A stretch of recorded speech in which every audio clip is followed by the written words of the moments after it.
Grab your studio kit or learning box and get the following supplies.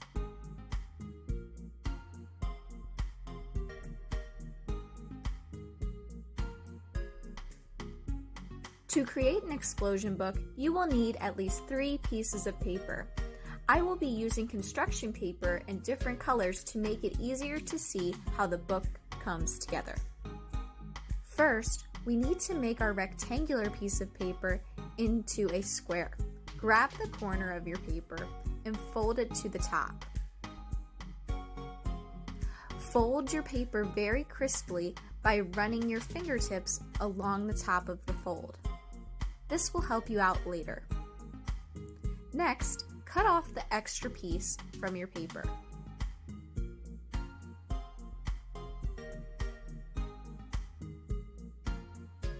When you open the paper, you will be left with a square shape. Grab the pointed edge at one of the ends of your fold to create another diagonal fold in your square. Next, rotate your paper so that it looks like a square. Fold the square horizontally and then fold the square vertically. When you create your folds, again make sure that you're folding them crisply by running your fingertips along the tops.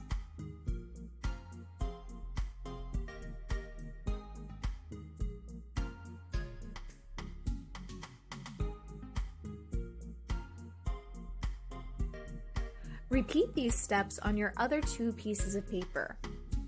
Make them into squares and then fold them diagonally, horizontally, and vertically.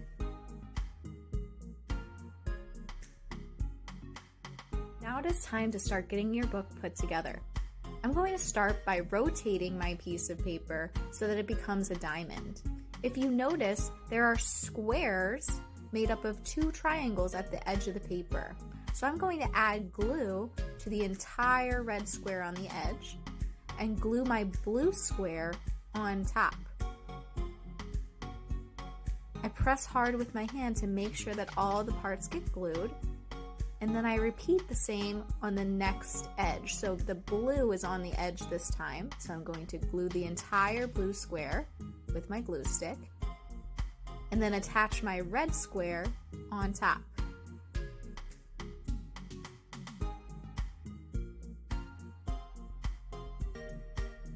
Grab the end of the book and fold it towards the middle of the next page to create a large triangle.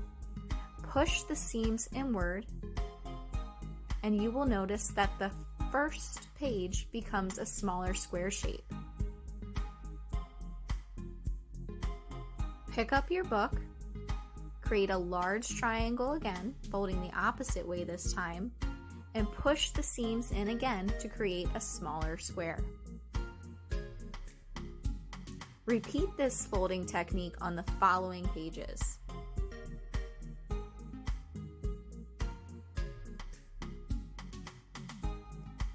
When you are finished, your explosion book will become a smaller square book. Now you can open and close it with ease.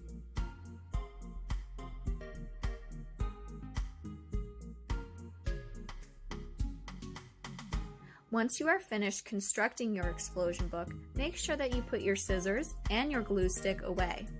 You can decide whether or not you'd like to keep your scraps or recycle them.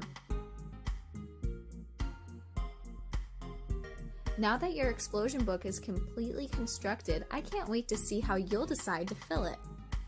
When you're finished filling your explosion book with your great ideas, go ahead and share it with me in our digital classroom.